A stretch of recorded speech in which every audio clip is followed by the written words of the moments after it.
Hoy vamos a dar continuidad a estas cápsulas informativas, a todos y todes.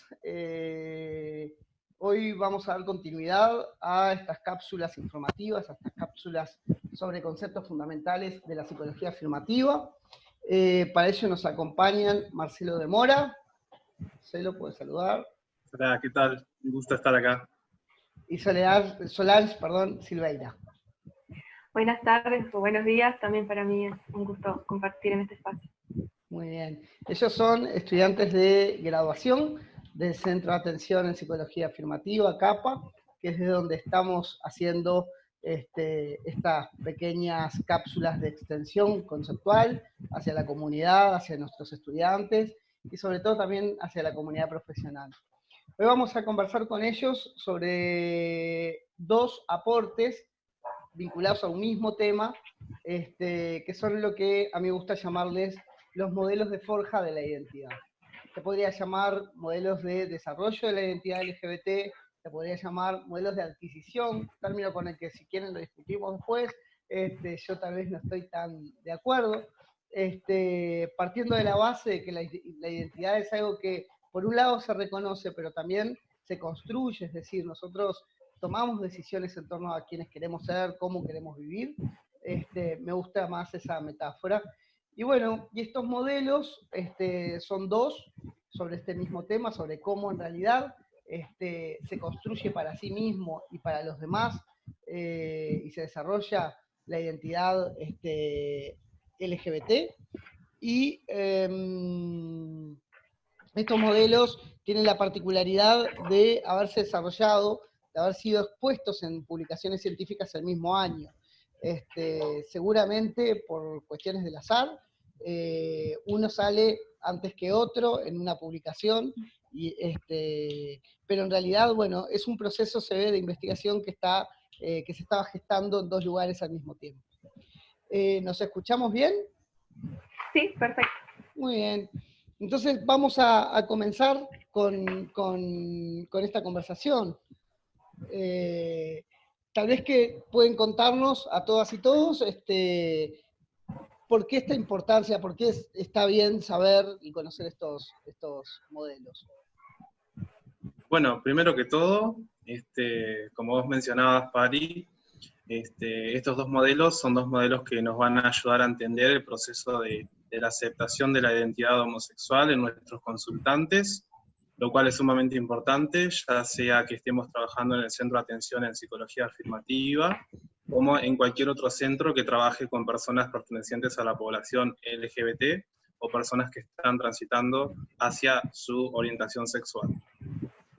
También es importante considerar estos documentos que, como vos decías, fueron publicados en el mismo año, de Cass y de Troiden, porque son una buena base teórica para poder articular también para quienes sean estudiantes, docentes o profesionales de diferentes ámbitos.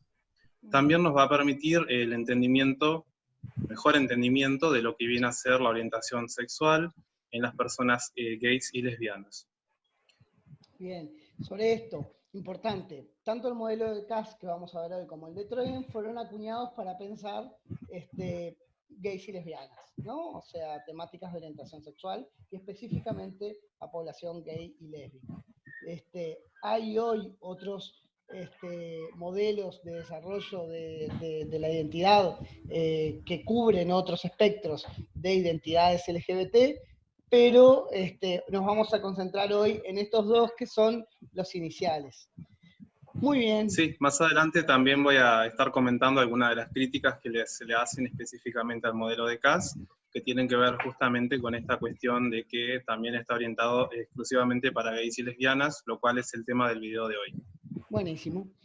Bien, entonces, Richard Troiden, Vivian Cass.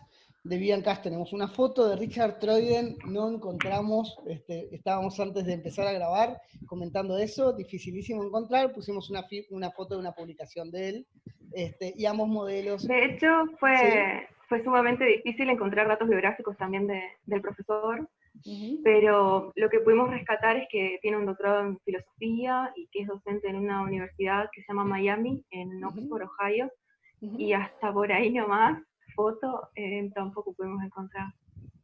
Marcelo, ¿y de Vivian Cass? ¿Sabemos algo? Sí. Bueno, básicamente ella fue, bueno, es docente, es consultora psicóloga clínica, es especialista en lo que viene a ser sexualidad humana. Su trabajo ha estado todo el tiempo orientado hacia la orientación sexual. Y bueno, en el año 1970 ella comienza a desarrollar la teoría de la formación de la identidad sexual, dado que ella recibe consultantes gays y lesbianas, y se da cuenta que estos consultantes, digamos, tienen cierta similitud en su relato, en su construcción de narrativa, y bueno, ella a partir de esto comienza a interesarse y a escribir sobre la temática.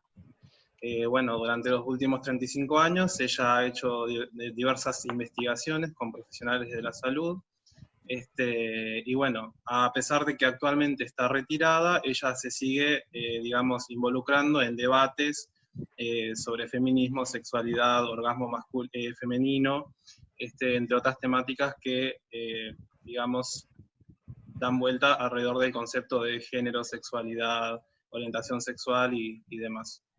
E incluso tiene una cuenta en ResearchGate, que es una especie de red social académica. Me llamó mucho la atención eso. Bien, arranquemos por alguno de ellos entonces. Creo que el primero que íbamos a explicar es el modelo de Troiden, Solange, ¿no? Sí, el modelo de Troiden. Muy bien. Bueno, del autor ya estuvimos mencionando que es profesor de filosofía y que está en la Universidad Miami en Oxford. Y lo que podemos decir, como dice ahí en la diapo, es que es un modelo típico ideal. Esto quiere decir que lo que hace Troiden es como construir, a través de un estudio descriptivo, construir un modelo que explique o que más o menos se acerque a la explicación del proceso de conformación de la identidad que atraviesan las personas gays y lesbianas. Y esto también va a involucrar el ciclo vital de la persona. O sea, ¿qué quiere decir? Que va a depender mucho de en qué etapa de su vida se encuentre o de su círculo próximo, su entorno, su familia, en fin, su contexto como más próximo. Y tal, lo otro importante es que es un modelo dinámico, quiere decir, o sea, va a estar compuesto por etapas, pero no necesariamente esas etapas se van a cumplir al pie de la letra o se van a cumplir en el orden en que van a estar expuestas, o sea, pueden sucederse de forma simultánea o hay etapas que pueden saltearse porque leí que, y es algo que me pareció muy interesante, que hay igual número de personas gays y lesbianas como de procesos de construcciones identitarias, o sea, de que más allá de que contamos con estos modelos, cada persona quizás cenatrizado, pero es como un mundo y cada persona lo va a vivir a su manera y desde su singularidad. Entonces como que está bueno tener en cuenta de que no es algo definitivo, sino que es dinámico. Bien. Y no ser definitivo. Sí, sí. ¿Se entendió? ¿Sí? Sí. Perdón. Claro, y con esto de no ser definitivo, también como que nos explica que es como un modelo para pararse a pensar esta cuestión del desarrollo de la identidad, ¿verdad? No es algo que suceda tal cual, pero sí considero yo personalmente que luego de haberlos leído y tal, me parecen que son una herramienta esencial para la comprensión del proceso de desarrollo identitario. Bien, vos traes algo ahí, Solange, que me parece importante como recalcar. Los dos modelos son producto de investigación. Son productos de investigación derivada de la atención clínica, es decir, de la sistematización de relatos, que han sido, si miramos lo que ha sido el desarrollo de estos modelos, han tenido algunos niveles de crítica, ajuste, ¿no? Observaciones, pero en términos generales no han sido discutidos en su profundidad, es decir, no se ha llegado a la conclusión de que al día de hoy incluso haya cambiado la estructura de estas etapas, y son, como bien vos decías, un constructo basado en tipos ideales. Voy a hacer una articulación con otro contenido de la psicología. Hay un concepto que a mí me gusta bastante de Jean Piaget, que le llama decalage. Piaget también tiene etapas, ¿no? Y escribe etapas en procesos psicológicos. Sabiendo que son tipos ideales y que el sujeto se va moviendo, va y viene en ese proceso, de forma particular.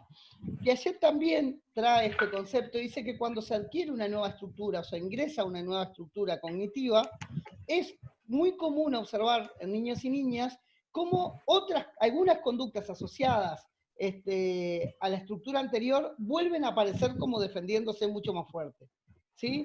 Es decir, que no podemos pensarlo como el juego de la oca lineal. Ahora, Exacto. lo que sí son etapas muy significativas en la vida de las personas que está bueno poder entender y que la persona, como bien tú decías, puede estar habitando la frontera entre dos partes, ¿no? Estar más en una etapa, pero estar empezando a pensar o a tener conductas asociadas a la siguiente. Está muy bueno esto. Pero que como modelo teórico sirve para poder tener una idea y marcar algunos hitos y comprender procesos psicológicos. Claro, sin duda que en la actualidad, quizás si volvemos como a reestudiar estos modelos de nuevo, puede que existan algunos cambios, pero yo creo que capaz que con algunas de las etapas hoy por hoy alguna persona se puede identificar porque son elementos que me parece que saltan en este proceso de construcción de la identidad. Pero sí, está bueno tener en cuenta esto del dinamismo que presentan, digamos. Bien. ¿Las etapas entonces? Sí, este modelo de Richard Troiden está compuesto específicamente por 4 etapas. La etapa número 1, que es sensibilización, la 2 es confusión, la 3 es asunción y la 4 es compromiso. En la etapa número 1, que es la sensibilización, puede ser identificable en la infancia o en la fase previa a la pubertad, como en este espacio de pubertad, adolescencia quizás, donde ya comienza a haber una percepción de la propia persona como diferente hacia los demás, pero aún así esta cuestión de ser homosexual como que no aparece como algo relevante. Pero lo que sí creo que es como notorio es que ya van a comenzar a regir las normas sociales de qué es lo correcto y qué es lo que no. Como que si al ser preadolescentes logras tener algún interés por un compañero en caso de que seas varón o por una compañera en caso de que seas mujer, desde tempranas edades ya vas a comenzar como a internalizar de que hay como ciertas normas, en este caso heteronormas, que te van a decir cuáles son como las cosas que sí están bien o las correctas y qué cosas no. Es como un control social informal que se va a ir dando desde que la persona comienza como a crecer, digamos. Y también a partir de este control social, creo que muchos de los comportamientos van a empezar a considerarse como inapropiados. Y quizás por eso mismo es que no aparece la homosexualidad como algo relevante, sino que queda como en segundo plano porque ya comienza esta cuestión, ¿no?, de marcar el camino que la persona debe seguir en tanto su sexualidad o sus elecciones, por ejemplo. A ver si como que entiendo esta bien. etapa... ¿Perdón? Sí. Sí. Como que en esta etapa en realidad es como un acercamiento a... Puede ser que sea distinto a los demás, pero como que se mantiene al margen, digamos, por así decirlo, no sé si se entiende. Sí, a ver, dos cositas sobre esto. Lo primero, Sí. tú hablabas de preadolescencia, y en realidad también pueden ser etapas previas a la preadolescencia. Es decir, el sujeto empieza a ver que algunas conductas, deseos, ideas, proyecciones a futuro que tiene, ¿sí? Y que las vive con naturalidad, a la hora de ser expresadas o a la hora de ver el funcionamiento externo de las relaciones sociales, empieza a observar como que hay, como bien vos decías, normas que lo dejan como de otro lado de la frontera. ¿Sí? Que las preguntas son siempre en torno a si es un varón, qué nena te gusta, si es una mujer, ya tenés novio, o expectativas sociales que cuando él hace o dice, ¿no? Él o ella hace o dice algunas cosas, se activan como alertas sociales que cambian la dinámica de lo que está aconteciendo, ¿no? Es como empezar a tener sensibilidad de que existe, en términos de Bourdieu, un orden sexual, ¿no? Con sus Claro. ¿sí? Sí, aparte que a partir de esto que vos decís, ¿no? De esas preguntas o como de este control informal que estábamos hablando, es que nace también esta percepción de por qué yo no tengo novio, no tengo novia, como me preguntan, por ejemplo, o por qué a mí no me interesa una nena, por ejemplo, si soy varón. Es como que es en esta etapa que se sensibiliza a la persona con esta cuestión de, puede que sea diferente, puede que no me guste esto. Creo que, y sí, totalmente, las experiencias pueden ser también en la infancia, y de hecho esas experiencias se retoman posteriormente, como para decir, no, esto no fue que de un día para otro me pasó, sino de que soy chico o de que soy chica, vivo este tipo de situaciones, simplemente que el mismo control social como que colabora como a reprimirlas, digamos, o a obviarlas o dejarlas de lado.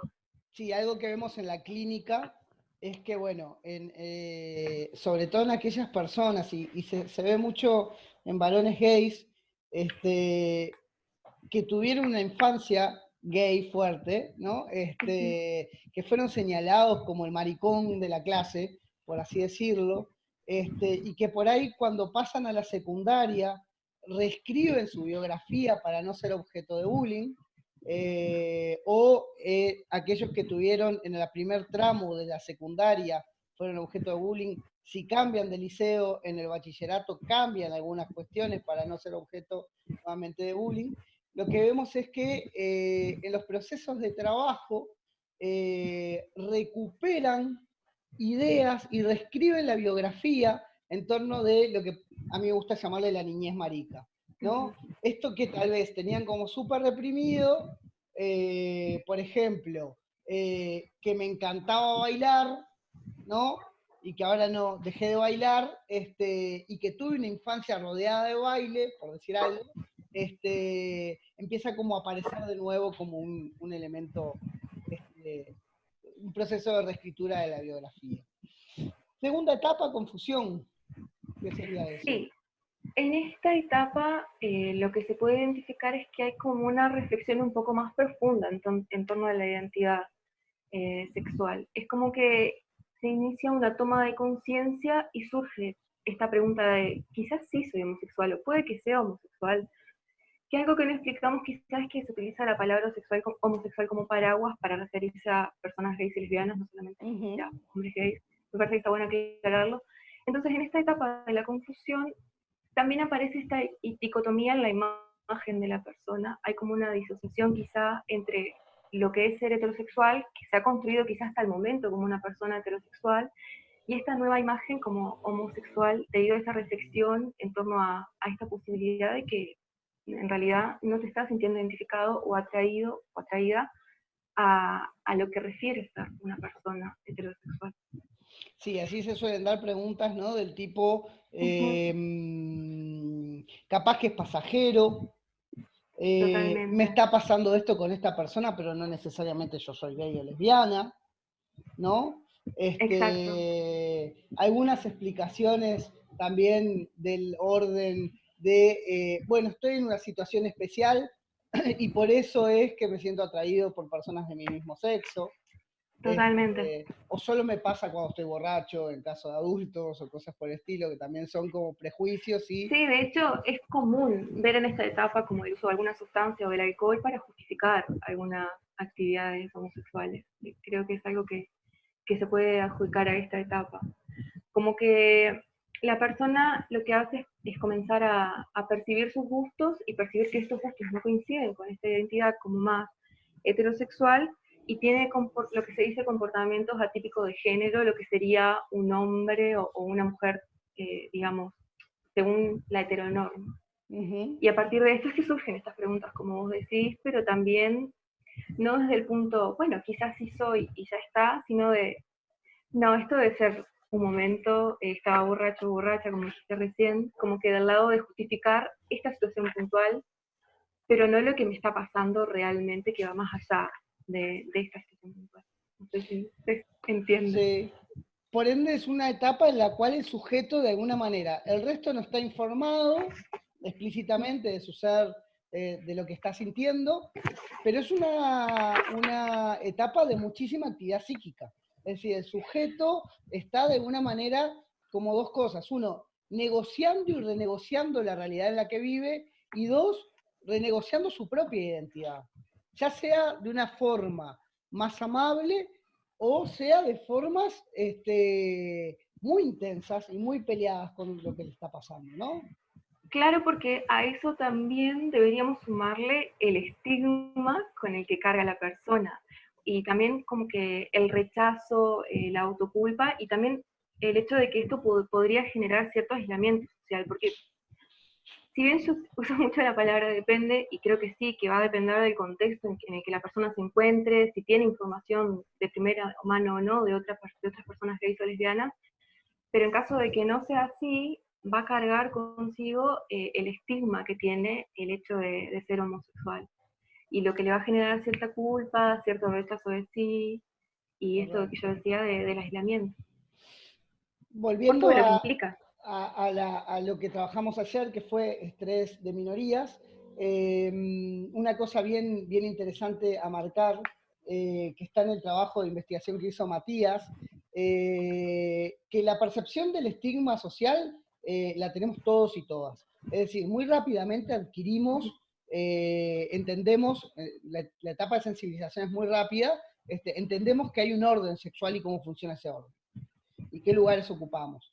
Y una de las cosas importantes en torno a lo que uno de los componentes del estrés de minorías que desarrolla Meyer, que es la homofobia internalizada, Meyer dice de que las personas internalizan la homofobia antes incluso de incluirse, en el caso de gays y lesbianas, dentro de la población LGBT. ¿Se entiende? Totalmente. Es decir, que primero internalizamos la homofobia y después, en todo caso, nos peleamos con nosotros, y creo que es muy claro en esta etapa de confusión. La confusión es producto de haber internalizado profundamente la homofobia.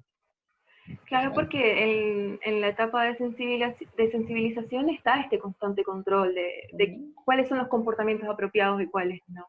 Entonces, cuando te das cuenta de que encajas más quizás con los comportamientos inapropiados, es que empezás como a luchar con ese estigma que vos mismo también tenés dentro, porque lo introyectaste, digamos, desde temprana edad. Sí, sí. ¿Etapa 3?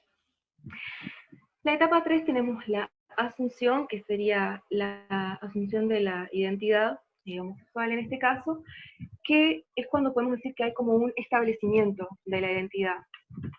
En esta etapa lo que podemos encontrar es la famosa salida del armario. Es la persona como que logra, digamos, amigarse consigo misma, hay una aceptación y una mayor tolerancia de su propia identidad homosexual. Y lo que se hace... ¿Perdón? Claro, exacto. Sí, de sus prácticas y tal. Y lo que, digamos, comienza a desarrollarse o a crearse son estrategias para manejar el estigma, porque el estigma sigue estando ahí, va a estar, si no es por parte de uno mismo o de una misma, va a estar por parte del entorno. Entonces lo que se intenta hacer es como crear estrategias para lograr manejar de mejor forma el estigma social con el que se carga, digamos. Correcto. Entonces, Solange, te voy a pedir si podés agarrarte así el micrófono, porque te está tocando algo y hace escucha pum, pum, muy pum. bajo. No, Ay, perdón. te está pegando en la ropa y hace un ruidito, pero sigamos nomás. Bueno, lo que sucede entonces es que hay una reconstrucción de lo que viene a ser la homosexualidad desde un punto de vista quizá más positivo, por decirlo de alguna forma, o al menos más saludable, no tanto desde el estigma social, desde la patologización o de considerar la homosexualidad como una enfermedad, sino de verlo como algo viable, como un estilo de vida que se puede llevar a cabo. Entonces, en esta etapa lo que encontramos es que hay mayor exploración sexual por parte de la persona y también mayor exploración de lo que viene a ser la subcultura homosexual. Y tener contacto con otras personas que sean parte de la comunidad. Bien. Un elemento importante de esto, entonces, sí, para recalcar, y que lo vamos a ver mucho más con Marcelo en el modelo de CAS, que es un poco más largo, es entender, sobre todo si somos psicólogas y psicólogos, que cuando una persona asume su homosexualidad y la comenta a alguien, ¿sí? Es que ya pasó por todo un trabajo activo propio consigo mismo, ¿sí? En el cual la confusión termina con un saldo específico que es asumirse como gay y lesbiana, ¿sí? Es decir, que cuando alguien dice, hola, sí, yo soy gay, esa etapa de confusión que pudo haber durado 2 años, 5 años, 10 años, 20 años, ¿sí? Es una etapa que ya está resuelta. Por lo cual no podemos Sí, interpretar, aparte ¿sí? que cuando hablamos de que la persona sale del armario, muchas veces no es que le dice a todo el mundo que es gay o que es lesbiana. A veces esa salida del armario implica decirle a un familiar cercano o a un amigo o a una amiga cercana, y ya es un montón también el lograr eso, me parece. En algunos casos, ¿verdad? En otras situaciones no sea tan así, es como que mucho más sencillo el proceso, pero es como importante destacar primero eso que comentás de que no hay como un tiempo determinado en cada etapa, o sea, cada proceso va a ser único y va a llevar su tiempo determinado dependiendo de la persona y del contexto en el que se encuentre, pero también que el decirlo no implica gritarlo, digamos, a todo el mundo, sino que a veces es simplemente al entorno cercano, o va como por entornos, primero, no sé, en su casa o en sus amigos, después en el trabajo, como que no es tipo salgo y lo grito y ya está. Y aparte que cada entorno también en el que en que se va diciendo lleva también como su proceso de, bueno, ¿cómo lo voy a decir en el trabajo, por ejemplo? O cómo me voy a manifestar. Porque cada espacio tiene como su precio, digamos, a pagar, ¿no? En el trabajo, por ejemplo, nos podemos encontrar o con muchas personas homofóbicas o con muchas otras consecuencias que quizás no tanto con los amigos, o quizás sí, o sea, cada espacio tiene como su tiempo de repensar de qué manera me voy a mostrar y cómo me voy a mostrar y cómo voy a manejar las respuestas de los otros también, porque me impactan. Bien, y que la primera asunción es consigo mismo. Compromiso, ¿qué significaría esto? En el caso del compromiso, vamos a ver que la persona va a adoptar la homosexualidad como un estilo de vida. O sea, yo diría que en esta etapa ya no hay como armarios en ningún aspecto, como que la persona ya salió de su armario, tanto en el trabajo como con sus amigos, como con su familia, como que ya su identidad sexual, digamos, su orientación sexual ya es como su estilo de vida y no hay como más armarios presentes o como esa necesidad de cuidarse o de ocultarse por no poder decirlo o por no sentirse como cómodo. Y podemos también notar que se comienzan a establecer relaciones sexoafectivas también con personas del mismo sexo. Después, hay una cosa que es posible identificar, que hay dos tipos de dimensiones. Una interna, que me parece que tiene que ver con esto también de la asunción de, primero consigo mismo, de ser homosexual, de que hay una satisfacción en torno a la propia identidad sexual, o sea, la persona se encuentra satisfecha consigo misma, quizás ya no hay tantos conflictos internos como al inicio, y la dimensión externa es esta transparencia que vamos a poder apreciar frente a otras personas, sean estas personas homosexuales o no, porque quizás es mucho más sencillo para una persona gay y una persona lesbiana mostrarse abiertamente gay o abiertamente lesbiana frente a pares, pero no lo es tanto frente a personas homosexuales o personas que en realidad no sabemos cuál es su orientación sexual. Y en esta etapa podemos identificar eso, como que la persona ya no tiene problema en mostrarse en cuestiones de la dimensión externa, digamos. Incluso Ya. si estas son heterosexuales. Exacto, como que no se piensa tanto será gay o no, o será lesbiana o no, sino yo soy así, esto es lo que me gusta a mí, como que hay, yo lo que sentí, o sea, esto es más bien personal, es como que ya hay una especie de desarrollo como un poco más de amor propio o de amor a esta identidad que está como, que todavía para mí está en proceso de desarrollo, pero que está como llegando a algo más concreto de decir, bueno, primero soy yo y así soy yo en este entorno y después manejo cómo lo reciben los otros. Sí, Pero no hay como esto de tapar o de esconder. hay un refuerzo de la autoestima, ¿no? Exacto. Pensando en términos psicológicos, y pensando Uh-huh. en términos sociológicos hay una expresión que la podemos encontrar en muchos autores, pero yo la refiero a Didier Eribon, que es el pasaje de la vergüenza al orgullo, ¿no? Exacto. Que no es un orgullo por haber nacido gay, sino un orgullo por haber sobrevivido todas esas etapas y estar por primera vez contento, ¿no? Y públicamente contento con quien uno es. Esa es la satisfacción del orgullo que se puede definir como el orgullo. Sí, totalmente. pasamos a algunos elementos más. Bueno, sí, acá en estos elementos yo estuve leyendo un paper que realiza Jordi Ferrer, como vemos ahí, que tiene un doctorado en ciencias políticas y también es experto en el control de políticas públicas, que escribe un paper en donde habla específicamente del modelo de Troiden y como de este proceso de construcción de la identidad, y agrega al final que quizás en la actualidad, al haber ya muchos jóvenes gays y lesbianas, perdón, podemos ver que hay como más espacios o más colectivos construidos, ¿verdad? Por ejemplo, el colectivo LGBT, y lo que él plantea a través de como entrevistas y estudios que realiza, es que hay un intento por estos jóvenes que ya están, digamos, asumidos en su identidad, de generar espacios para facilitar este proceso a otras personas y que no sea, digamos, el calvario, como utiliza esta palabra el autor, el calvario que fue para algunos o para algunas, sino generar como espacios de referencia. Y él plantea estos 3 puntos que puede identificar, que son el desarrollo de socialidad entre iguales, que en realidad sería algo así como que el objetivo como de generar colectivos es esta cuestión de que la persona pueda como ingresar a espacios y conocer otras personas gays y lesbianas que quizás en su cotidianeidad o en su entorno próximo no pueda hacerlo, y a su vez como recibir información de primera mano de lo que es ser gay o lo que es ser lesbiana, como dejando el estigma de lado, por así decirlo, porque si vamos a la realidad... Experiencia.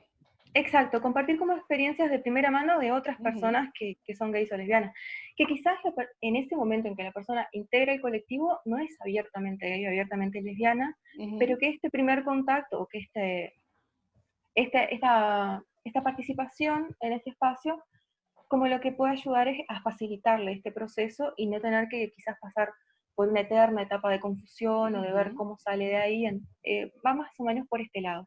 Sí, queda claro.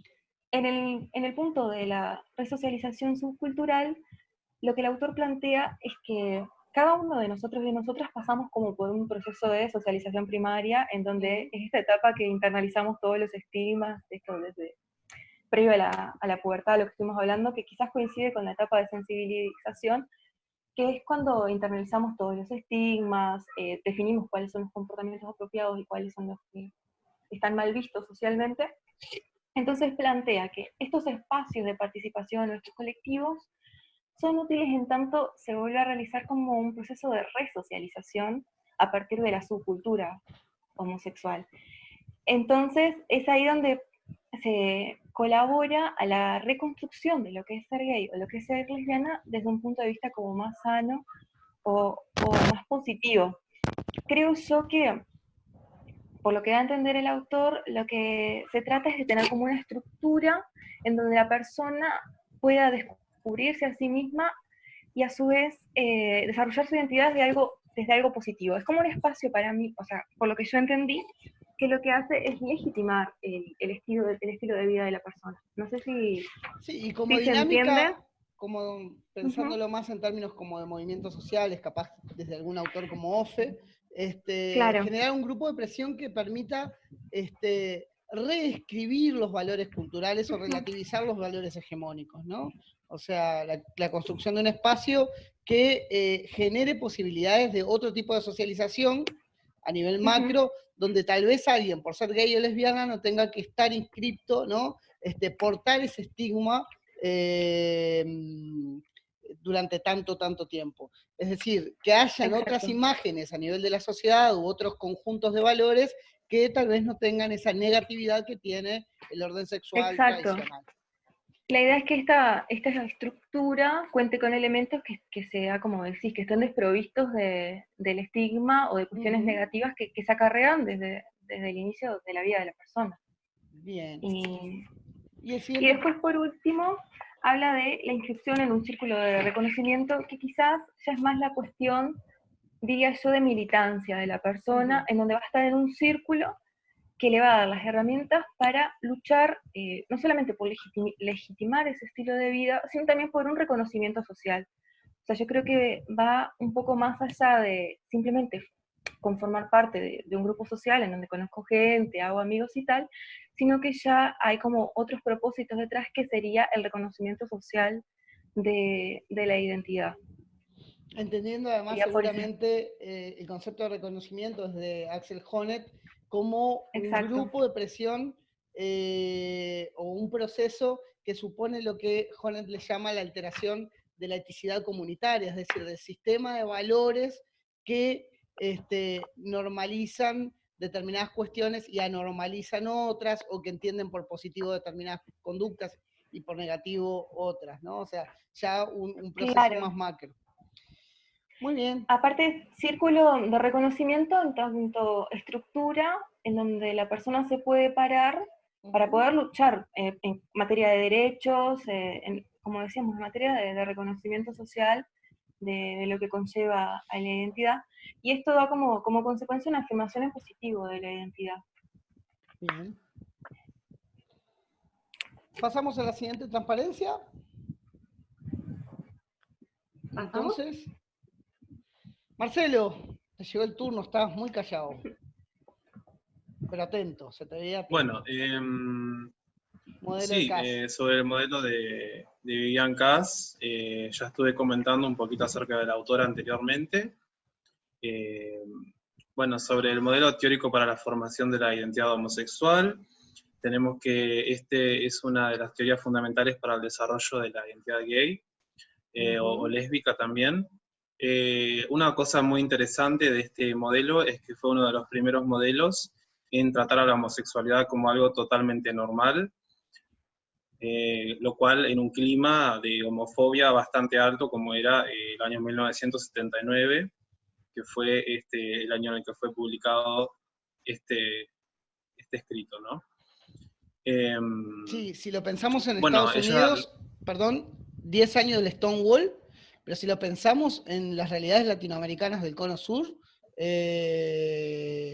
el epicentro de los procesos de dictaduras latinoamericanas, que sabemos que entre otras cosas, en términos de derechos humanos, la violación a los derechos de las personas LGBT era estructural, era institucional, ¿no? Era un componente fuerte. Sí, hay que poder pensar en los procesos. Y previo todavía, también haciendo alguna articulación con otras pastillas que hemos firmado, previo a la eliminación de la homosexualidad como una categoría patológica en los manuales de psiquiatría, ¿no? También en eso, ver cualquiera de estos dos autores en su vanguardia. Perdón que te interrumpí, sigamos. Sí, no, respecto al año considero que es sumamente interesante entender el proceso, digamos, climático socialmente que se estaba dando cuando estos artículos fueron publicados. Bueno, entonces la autora con este artículo va a mencionar que la identidad gay o lésbica se va a lograr avanzando etapa por etapa a través de un proceso de desarrollo que se produce gracias a la interacción entre el sujeto y su entorno. Y bueno, desde la psicología ya más o menos sabemos la importancia que tiene el sujeto con el entorno, así que eso brevemente. Entonces, a diferencia del modelo de Troiden, pero con algunas similitudes bastante claras, ella no va a plantear 4 etapas, lo que va a hacer es plantear 6 etapas, con una pre-etapa 1, que ella le llama pre-stage 1, donde el individuo va a reconocer que la heterosexualidad es lo que se considera normal, porque en realidad así es como lo vivencia a través de su entorno, y va a, digamos, de alguna manera concebir que la homosexualidad es vista como un estatus minoritario. Esto se debe, bueno, a todo el bombardeo de estímulos de la sociedad que se reciben respecto a la homosexualidad, ¿no?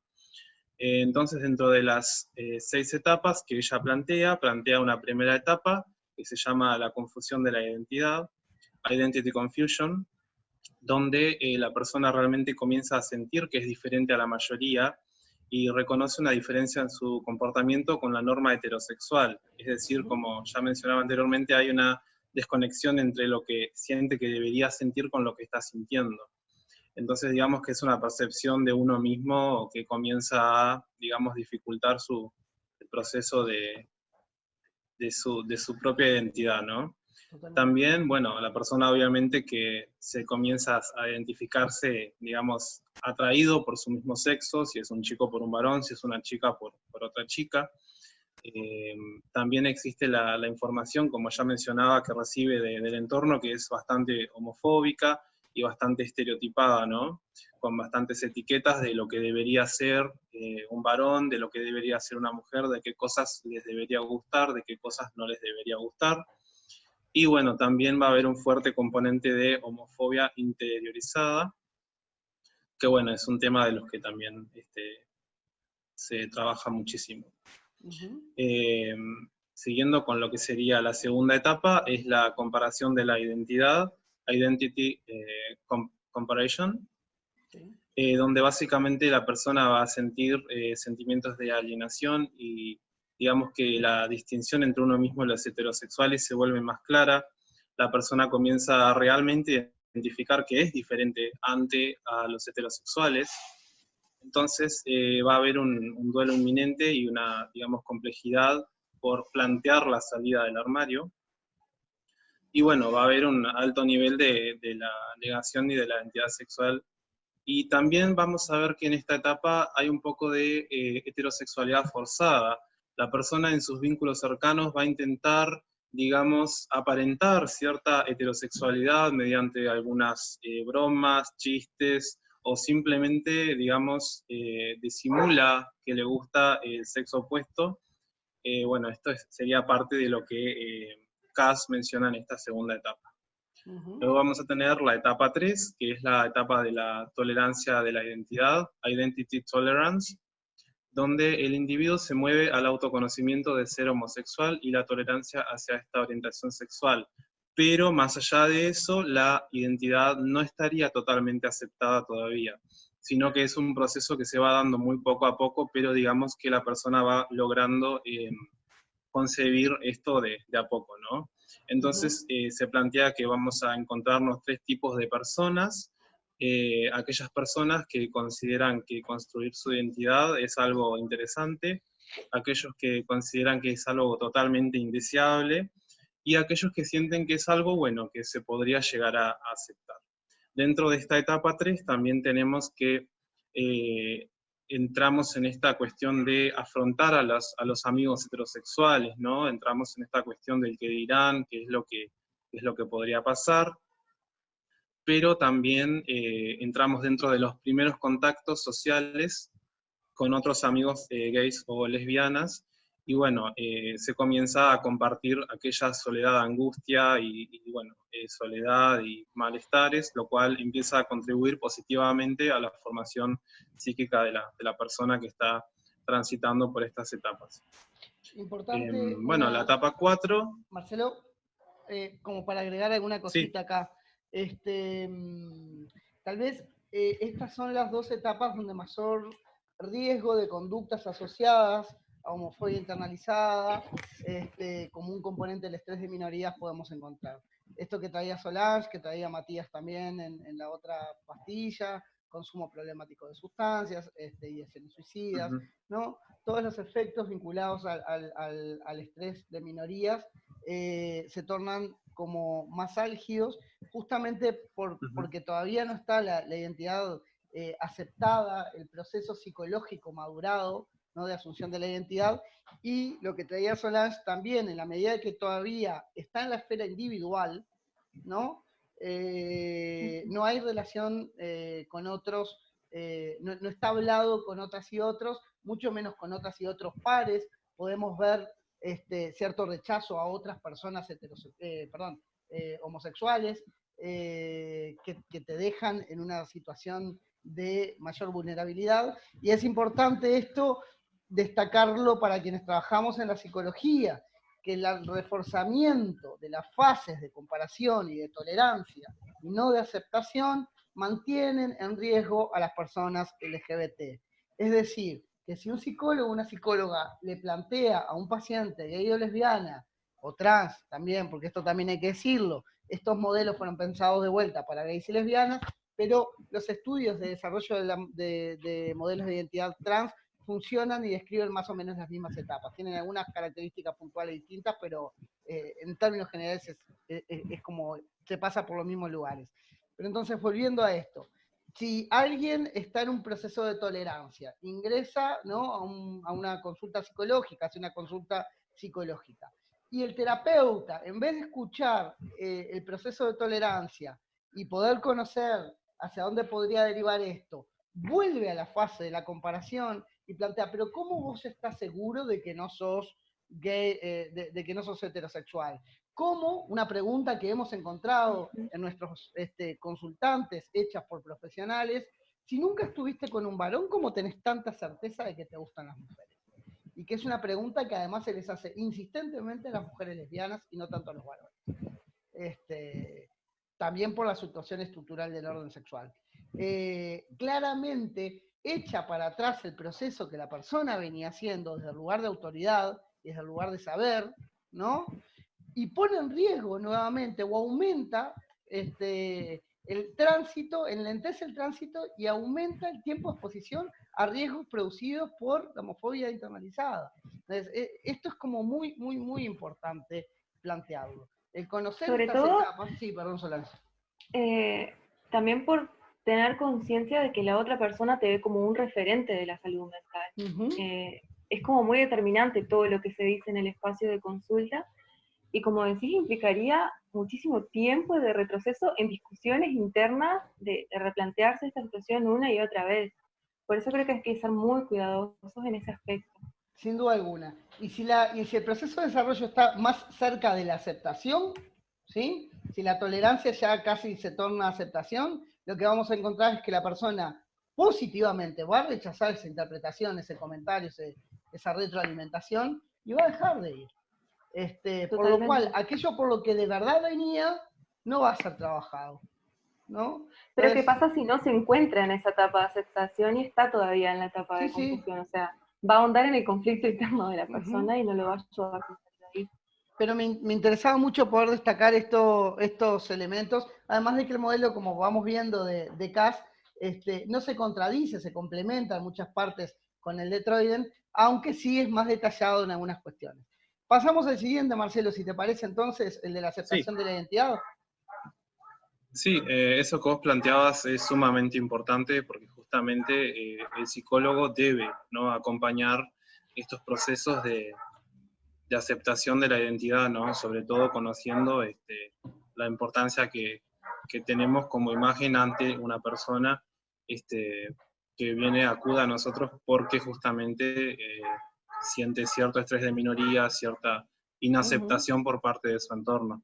Bueno, entonces vamos a tener, continuando con las etapas del modelo de Vivian Cass, la etapa 5, que es la aceptación de la identidad, Identity Acceptance, donde la persona ya se puede, considerar un poco más activa como miembro de la comunidad LGBT. También va a necesitar compartir y comentar sus cosas, lo que le está pasando subjetivamente con otros miembros de la comunidad. También va a empezar a tener cierto sentido de orgullo y pertenencia, ¿no?, a la comunidad, y va a comenzar a ser más activo en el relacionamiento con la comunidad. Bien. Y bueno, más básicamente la etapa 6, que es la etapa final, llamada síntesis de la identidad. Te faltó ahí la de orgullo, perdón. ¿Sí? Aceptación, orgullo y después síntesis. Sí. Correcto. La que describiste antes era la del orgullo, entonces. O las dos juntas. Sí, Aceptación la y 5.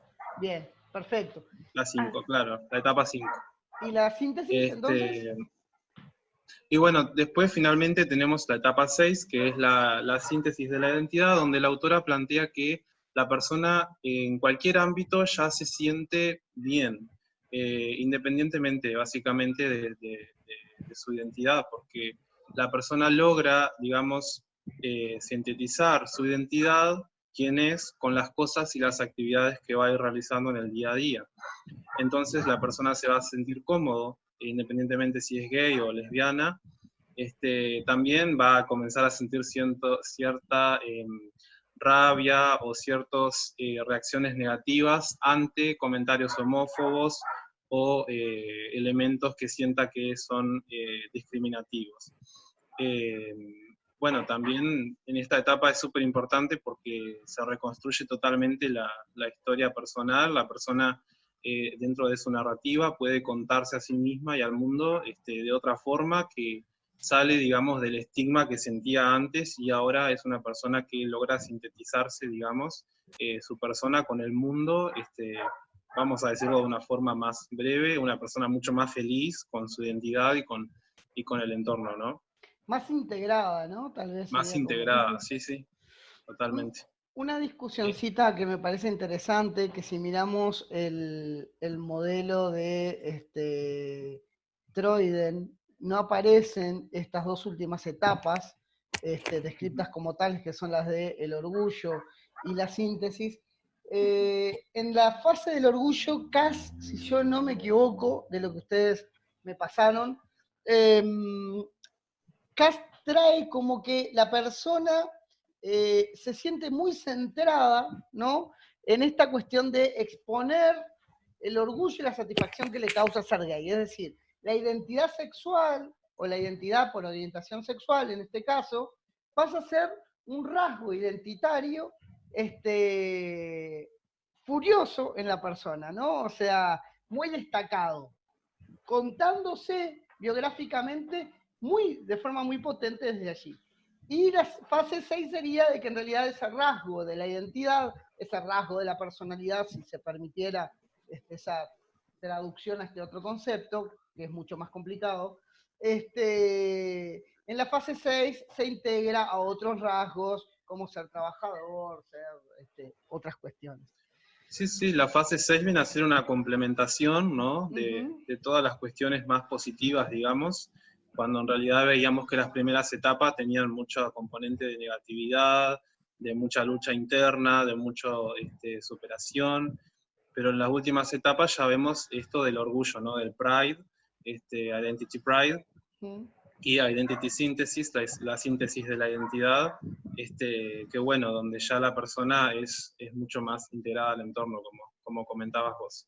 Y también integra su identidad gay o lésbica, o su ser gay o lesbiana, como elemento de identidad a su identidad completa, ¿no? A su biografía. Yo igual acá... Sí, sí, algo muy interesante es que Cass menciona que la persona no es solamente gay o lesbiana, sino que su identidad es tiene muchas más características que simplemente ser gay o lesbiana, ¿no? Y ahí es donde entonces, juega en estas dos fases de la etapa 5 y la etapa 6. Yo me voy a permitir hacer algo un poco personal. Podemos decir que empíricamente, quienes somos gays y lesbianas, pasamos por una etapa 5 muchas veces, muy intensa. La etapa del furor de la socialización, de poder ir sin un sentimiento de culpa a un boliche, de establecer una relación de pareja, de ir a la marcha, ¿no? Y es cierto, hay como un brote de empoderamiento, de visibilidad, producto de esta larga agonía de las fases anteriores, que uno empíricamente lo puede ver. En muchísimos casos. No es obligatorio, ¿sí? Pero sobre todo no es un mal signo. Es decir, el poder pasar de la vergüenza al orgullo y estar muy afirmado en lo orgulloso que me siento, personalmente lo entiendo como un elemento muy importante de la salud mental de las personas gays y lesbianas. ¿Por qué traigo esto? Porque en esta tensión entre etapa 5 y etapa 6 que discrimina Cass, a mí me suena que hay como una cosa, lo dejo simplemente, ¿no? Podremos discutirlo, lo van a estar pudiendo discutir también en el chat cuando hagamos el estreno. Me suena que hay como un componente un poquitito heteronormativo y que refuerza algunas cuestiones heteronormativas. Como si la persona, una vez, o para poder integrar a su biografía, a su identidad, el rasgo de ser gay y estar orgulloso de ser gay, no por haber nacido gay, como decía, sino por todo el proceso de trabajo que supone psíquicamente y socialmente, como si en realidad el orgullo fuese un estadio intermedio de evolución de la personalidad del sujeto. ¿Se entiende lo que digo? Esta cuestión como de que el que está orgulloso todavía está incompleto. Recién cuando baje el orgullo es que va a tener integrado, ¿no? Y que se refuerza con estas cuestiones de homofobia o incluso homofobia internalizada, de por qué los gays son tan escandalosos, o cuando somos gays y lesbianas, por qué los gays y otros gays y lesbianas son tan escandalosos y tienen que andar con una bandera y hacer una marcha, y etcétera. Es decir, yo creo que si bien empíricamente uno podría decir que estas fases se dan, creo que epistémicamente tienen una carga, que como gay personalmente lo discutiría, de organización un poquitito heteronormativa, y de una, o por lo menos heterocentrada, que vale la pena discutir. Yo la dejaría por ahí. Vale la pena, en el caso nuestro lo discutiremos cuando nos volvamos a encontrar físicamente, pero me da esa sensación de que poner el orgullo como una etapa intermedia y que recién cuando se te pasa el orgullo es que terminaste el proceso, a mí me hace ruido. Pero quería decirlo, lo digo siempre y lo dejamos por ahí. Esperamos comentarios en el YouTube y lo discutiremos cuando veamos. Algunas críticas y tal. Sí, bueno, en realidad comentar un poquito acerca de algunas críticas y conclusiones que se le han hecho a este.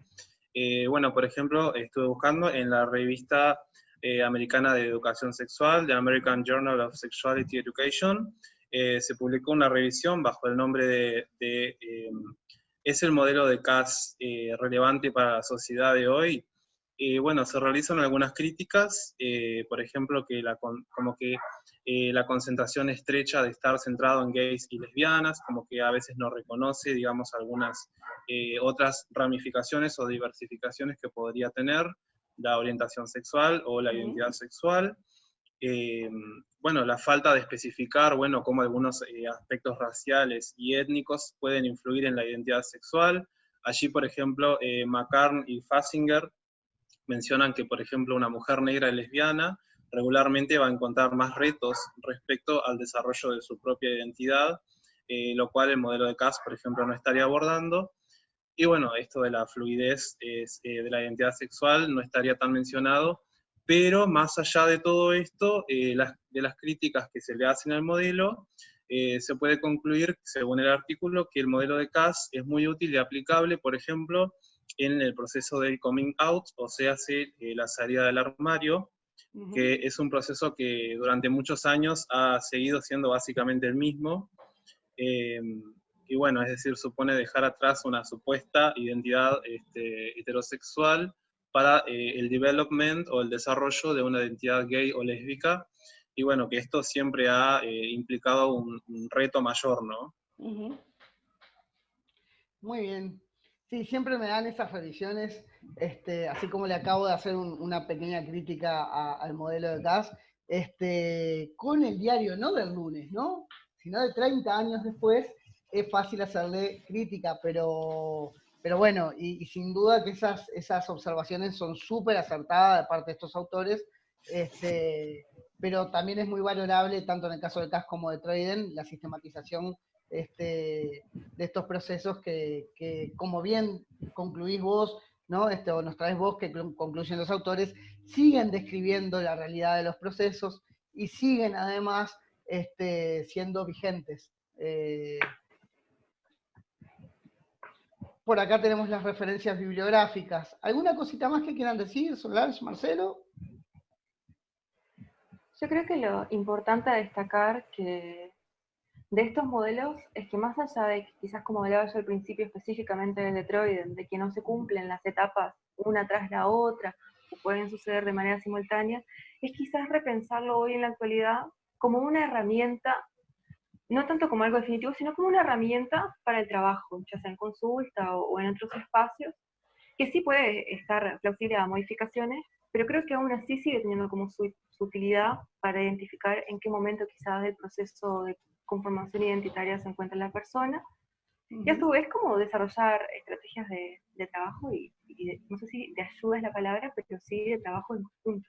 Me parece que continúan teniendo cierta utilidad. Pero sí está bueno destacar esto de que no necesariamente se van a dar tal cual las estamos contando o las estamos compartiendo. Muy bien. ¿Marcelo? Sí, en el modelo de CAS, por ejemplo, la autora menciona que si bien estos procesos son más o menos lineales, las etapas se pueden volver a revisitar, y bueno, en esto me parece importante lo que vos mencionabas, ¿no? Cuando una persona gay o lesbiana acude a un psicólogo, la idea es justamente que pueda seguir avanzando en ese proceso, pero justamente una persona puede revisitar ciertas etapas anteriores, lo cual sería como un retroceso, digamos, ¿no? Pero lo ideal es que la persona siempre vaya avanzando, ¿no? Pero no tomar esto como algo estrictamente que va a etapa 1, etapa 2, etapa 3, sino que siempre se puede volver, adelantar, sí, por eso es mucho más complejo que simples etapas. Correcto, sí. Son tipos ideales y la realidad siempre es más compleja y dinámica y cambiante e individual en particular, ¿no? Quiero atar esto que decían los dos sobre el tema de algo así como que parte del proceso de trabajo afirmativo pasa por ayudar a que la persona vaya pudiendo avanzar en esta cuestión. En la píldora que trabajábamos con Matías sobre estrés de minorías, destacar que un elemento de vulnerabilidad, un componente de del estrés, de la afectación del estrés de minoría, que tiene consecuencias en la salud mental de las personas y que el autor principal, Meyer, recién identifica sobre 2003, es el ocultamiento. Es decir, asumirse, aunque sea para sí mismo, pero también en entornos que se puedan para los otros, es un factor de protección frente a estrés de minorías y las consecuencias en salud mental que la sobrecarga de estrés de minorías produce. Agradecerles enormemente el trabajo hecho, la dedicación y bueno, y el trabajo que vamos a seguir compartiendo. Dejamos, como estamos haciendo siempre, esta bibliografía en el cuadro de descripción que se encuentra abajo, y por acá, si yo no le erro, vamos a dejar un botón para que se suscriban a nuestro canal, ya que estoy hecho un super youtuber, ¿eh? Un botón de suscripción al canal porque vamos a estar compartiendo más píldoras y más contenidos en esta línea. De hecho, decirles también que Solange y Marcelo son dos de las voces que ustedes pueden escuchar en nuestro podcast, Afírmalo con Orgullo. Hoy les están viendo la cara, rompimos así como, ¿no? El lenguaje radiofónico, que también abordamos temas de estos. Y bueno, agradecerles de nuevo a Solange y Marcelo, decirles que se suscriban, así tienen más notificaciones. Nos estaremos viendo en otra píldora de estas en breve. Seguramente para hablar de lo que son las pautas de acción que la Asociación Americana de Psicología ha desarrollado para el trabajo de psicólogas y psicólogos con personas LGBT.